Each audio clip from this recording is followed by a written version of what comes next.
So today we're going to look at DC United in the Moving Forward series episode, and at the time of this recording, they are actually currently dead last, not only in the Eastern Conference, but also in the entire league, which means that they're at the top of the standing in the wooden spoon race, if you of course are keeping track of it. Though the wooden spoon race is kind of close because between them and the Quakes, I think there's only like a 1 point gap between both of those teams, but nevertheless, so far this season, their record is 7-6-19, and they've only got 27 points. They scored 34 goals while allowing 65 goals with a goal differential of -31. And as it is the case, whenever you're in the wooden spoon race, or at least at the top of the wooden spoon race, that means your goal difference and goal scoring and goal allow are among the worst. And in the case of DC United, they pretty much earned the hat trick in terms of the worst. Worst goal score mark at 34, worst goal allow mark at 65, and worst goal differential at -31, which I think the only bit that is surprised about this is the fact that, in terms of the goals allowed, I actually didn't know that they actually have a worse goal allowed than the San Jose Earthquakes, because for a long time the Quakes actually owns the record for the worst defensive record, but seems like DC have passed that in terms of the most goals allowed this season. And of course, a lot of that has to do of what they did when they play against the Philadelphia Union twice this season, which we'll get to. And like I said, they're currently last in the Eastern Conference, but overall, they're currently last in the league. Now, in terms of top goal scored for DC United, unsurprisingly, Taxi Funtas leads the team with 12 goals, followed by Ola Kamara. Then you got Michael Estrada, who's no longer with this team, with 4 goals.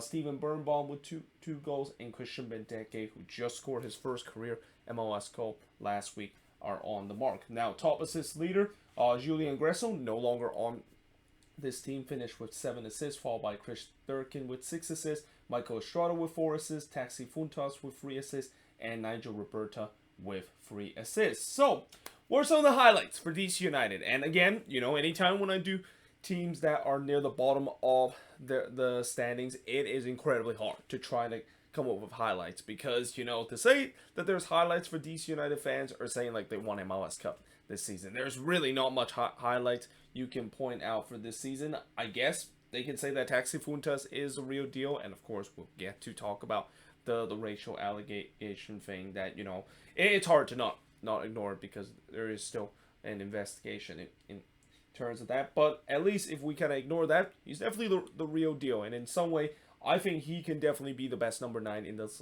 league if he actually have a legitimate number 10 that feed him the ball. I mean, the fact that he basically has worked with no legit number 10 on this team, and nobody always feed the ball to him, and he's still able to hit double-digit goal, that just shows you that he is definitely the real deal. And that, again, if he was with another team that maybe has a player that can feed him the ball, or if he is in a legitimate contender, I would say he would be challenged for the Golden Boot right now, because of the way that he's been so clinical in front of goal and have been considered one of the best number 9 in the league.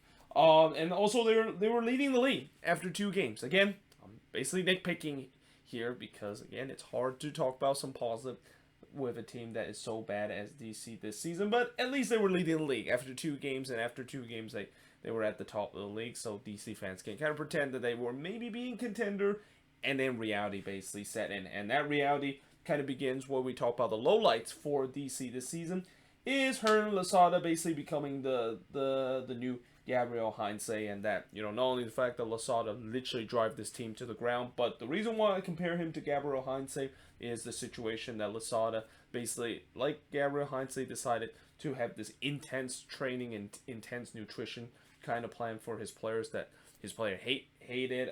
Now, unlike Heinze, I don't think Losada has ever had anything rumor of him not allowing his player to drink enough water, as it is pretty much the case for Heinze, and almost kind of like the meme about Gabriel Heinze's legacy with Atlanta United. But yeah, the training was very intense, and that players hates it, and it just gets to a point where it was not a big surprise why DC had suffered a lot of injuries throughout these last 2 seasons. I mean, when you basically push a player to their absolute limits, then yeah, of course you're gonna have injuries. That is happening, and again, that's why not only a lot of players hates it, but this is maybe one of the big culprit of why DC have been having so many injury issues for these past 2 seasons. And also, not to mention that a lot of players have been openly talked to the front office and kind of pressure the front office to fire him because of this. Again, very similar to what happened with Atlanta United with Gabriel Heinze, with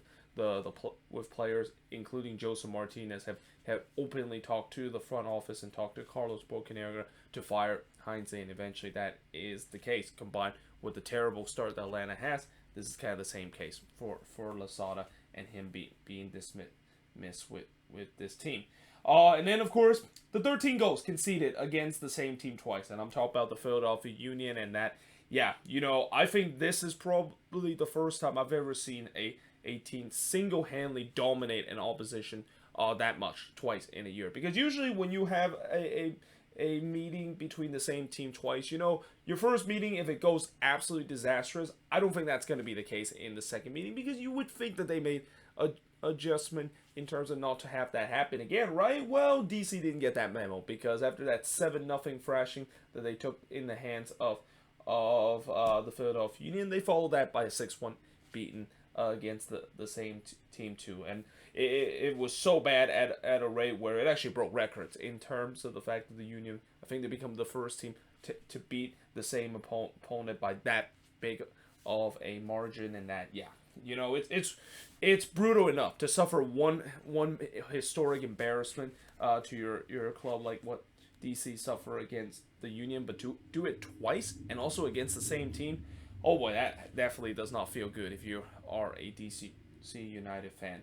And then, of course, the other lowlights, I can talk about the defense and the offense being non-existent. I mean, for the offense, it's basically Taxi Fuentes and Ola Kamara, and then insert whoever can help out next. And then the defense is just absolutely a Swiss cheese. And again, a lot of that has to do with Bill Hamid getting injured, and I think that injury really kind of hurt DC in a way where, how when you have some teams that have bad defense and that their numbers still isn't as bad because of the fact that their goalkeeper has playing lights out, and I think that's kind of the case with Bill Hamid. I mean, Bill Hamid has always been one of the better goalkeepers in this league, and that there's times where he's single-handedly bailing out this bad defense that DC had, and it shouldn't be a big surprise that with him not being there, and they still haven't really quite during the time they kind of had trouble in terms of finding a backup. I mean, for a long time they were settling with Rafael Romo, who was at best a mediocre goalkeeper, a mediocre backup goalkeeper for this team. You of course have the resort of the fact that when you have a bad defense and a bad goalkeeper, yeah, that's where the goals are basically starting to allow, and they were allowing tons of goals after Bill Hamid, of course, went down with an injury, and it doesn't feels like that kind of is the same with David Ochoa stepping in, and that Ochoa during his short time with DC, I don't see how there's been a lot of improvement. I mean, he had that one great game against RSL, but that was because he was playing against his former team, and he was definitely a man on a mission when he was playing against his former team. But besides that, it just haven't been good whatsoever, and that, yeah, the defense and the offense has been a problem. But obviously, the other lowlights is what we just recently talked about, the racial allegation against Taxi Fuentes, and that, again, as much as this is a difficult decision for DC, if the allegation is true, I think they gotta have to release him. I mean, there is no way you can keep a guy like him after that allegation and basically decide to keep him. It's an absolutely disgusting kind of matter for DC to handle. And that, yeah, we'll see whether if that indeed, of course, is true, and as the ongoing investigation happen, and if it isn't true, then in the end, I think they can, of course, keep him. Now, in terms of the biggest win this season, now they did have two big wins against Orlando City, because if there was one team that DC tends to love to play, it's against Orlando City, and both times they were able to do the double, first winning 5-2 on the road, and then, of course, winning 2-1. And, I could have easily gone with the 5-2 victory that they had, or actually not the 5-2, but the 5-3 victory that they had against Orlando City. But I'm going to go with the 2-1 victory that they had. I mean, that was the Wayne Rooney game, and that was, I think, the first time that Wayne Rooney was coaching this team. And you knew that there's just something about Wayne Rooney, whether if he's a player or a coach, he owns Orlando City, and that he knows how to create some crazy moment against Orlando City as a DC United player or coach in this case. And in this case, down 1-0, looked like DC was going to head to another defeat. and then somehow in some way the Wayne Rooney magic happened, scoring 2 goals in stoppage time to turn from a 1-0 deficit to a 2-1 win, and that, I think, that is easily the highlights and the biggest win this season for DC United. Now, the biggest loss this season, again, just like what I talked about Orlando City, that DC tends to own them. That is also kind of tough to trying to choose. Whether should I choose the 7-0 beatdown that they had against the Philadelphia Union, or the 6-1 beatdown that they had against at home in the very next meeting. And it was a very tough choice. It was kind of a bit of a coin flip too, because both of them are very bad. But I'm gonna go with the 7-0 beatdown, because at least I think in the 6-1 beatdown that they lost to the Philadelphia Union, if you actually watch the game, and I know this might sound crazy, but they actually played well in the first half. Like, if you actually watch that game, they actually were going toe-to-toe with the Philadelphia Union, and then, of course, they did have that unfortunate call that kind of gone against them in the first half. But if you just ignore that and just don't look at what happened in the second half, because the second half is why the game ended 6-1 like that, they were the better team. This game against the Union on the road, they were not the better team at any stretch of them. Well, maybe besides the first 15 minutes, but for the majority of the game, the Union pretty much stomped DC United, and that, I think that you gotta say easily was the worst loss that they had this season, and also the worst loss in their franchise history. Now, in terms of the average attendance this season, 16,064, which is good for 23rd in the league. Again, with these teams that are not doing very well, it's not a big surprise that they find themselves near the bottom half of the attendance rate, because again, winning, of course, will get the attendance up, but if you're losing, yeah, no one's going to basically show up to watch you play.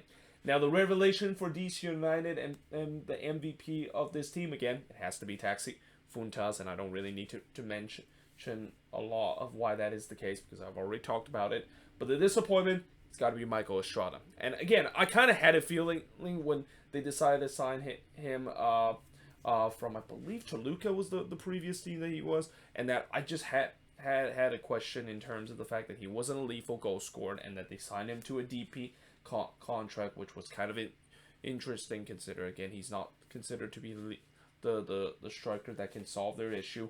And that was the case. I mean, he was very disappointing, very underwhelming, at a point where they decided to let him go. And I think they actually got him on a loan, so that's why they can get his contract out soon. But yeah, that was a huge disappointment. Though there was a lot of disappointment in terms of this team. I could have thrown a lot of names in it, but I gotta go with Michael Estrada, because we knew that it was a big disappointment that he's going to be, with the way that, again, it just didn't kind of make sense with them signing a guy that hasn't been known to be a goal scorer, and they think that he's going to be that's the case. But yeah, that, of course, again, it's no doubt the biggest disappointment for them this season in terms of players. Now, moving forward for this DC team, again, I think one of the big questions coming into this off season and heading into next season is Wayne Rooney a panic hiring or an actual solution for this team? Because when they decided to hire Wayne Rooney back in September, well, it definitely at times looked like a big hiring, and especially it definitely connects to the DC fan base that they're bringing one of their more well-loved player back into this team. Is it actually the right choice, considering the fact that, I mentioned before in that video talk about Wayne Rooney coming to DC. Well, he has had a good record with Derby County doing his short coaching reign. Is that going to mean that he's going to really guide this team from being a team that is being a bottom feeder right now to now being a team that should be a playoff team? Because from what I've seen doing his past couple of games and during the time when he is hired, there hasn't really been a lot of progress that DC has made from the Hearn Lasada and then the Chad Ashton interim kind of realm of time. So again, do I think that maybe this is just kind of a panic hiring where they just absolutely need to hire a head coach? And again, this is why, I feel like for DC, it was kind of also interesting the fact that they hire a permanent head coach right in the middle of the season, because when you decide to fire a head coach this soon into the season, and you acknowledge that it is pretty much a lost season, you usually maybe wait a little bit until the off season when the option is better. But like I said, we'll see whether if this is indeed a panic hiring. And then I think the argument that the fact that this is not a panic hiring is because, you know, we haven't given Wayne Rooney enough time, and maybe we could give him the leeway that this is still a very Hernan Losada kind of team, and that until Wayne Rooney started to shape the some of the transfer, which he has kind of done, bring some of his players like Ravel Morrison, for example, then we can really judge whether or not if he is actually the long-term solution to get this team to be back where they are being a playoff contender. And then, of course, the other thing moving forward is that despite having some keystone players shaping the core, I still think they still have a lot of work reshaping this roster. Again, they do have some good pieces like Christian Benteke, Taxi Funtas, David Ochoa in that goalkeeping position, Paulson, and then also, what was it, the other piece that they had? There was another player, oh, yeah, as I mentioned, Ravel Morrison could be a future of this core in the midfield, but again, I just feel like that's clearly not enough. And you know, a lot of these players, I think the only player I can say that maybe could be a long-term solution in terms of being part of this core is Taxi Funtas, and again, that's if the allegation is not true. The allegation is not true, and he's going to stay with this team, but again, there's a lot of work that they need to do. They need to, of course, reshape the defense that has been absolutely horrendous throughout the season. They need to reshape the midfield and find a guy that could be the number 10 that feeds the ball to Taxi Funtas. And then, of course, going forward on the attack in the wing position, because I think if there's one position at least they're good at is the number 9 position, which is kind of odd because, you know, a couple of years ago I talked about they didn't sign any number 9, and that was a big concern. Now it feels like they signed way too many number 9 with the likes of Taxi Funtas, Ola Kamara, and at times Michael Estrada even being in that spot. So at least they're good in terms of that spot. It's just other feel around you know, you wonder they need to, of course, reshape that and trying to get this team to kind of go through a bit of a retool. I mean, I don't think they necessarily need to go for a rebuild because they do have the keystone pieces to get to form into a core, but they definitely need to still reshape the roster. Oh, and speaking of number 9 position, I also forget to mention Christian Benteke adds to the list. Like, they have just way too many strikers right now. They need to maybe get rid of some of those, and I think if there is one striker that most likely is going to be cut from the end of the season roster, it's most likely going to be Ola Kamara, because there's been talks that he is potentially be on his way out of DC.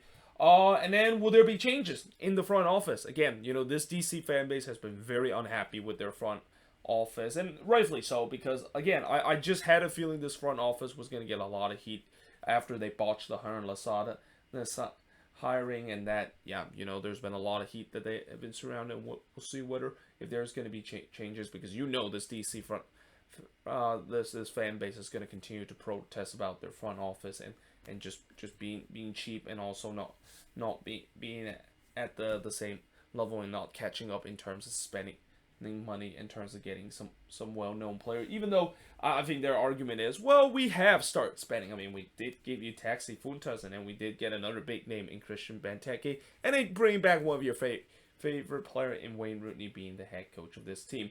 And then, of course, the last thing moving forward for this, again, you know, the Taxi Funtas allegation and the aftermath of it. Again, if it is actually not true, then I think he's going to stay. But if it is true, they have no choice to cut him. Like, it's simple as that. I don't really need to kind of ramble about the justification of that, because what Taxi Funtas did there, if it is true, is absolutely disgusting, and just there's no need.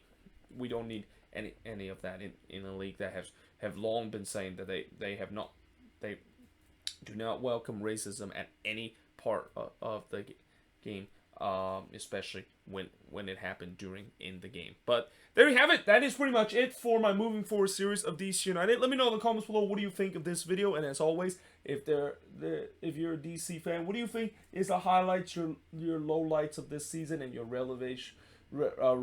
relevation and also disappointment in terms of players? And then most importantly, moving forward, how is this 2023 season going to look like? But until then, hope you guys enjoyed this video. If you do, make sure you guys leave a like, smash the subscribe button, and yeah, I of course will see you guys next time.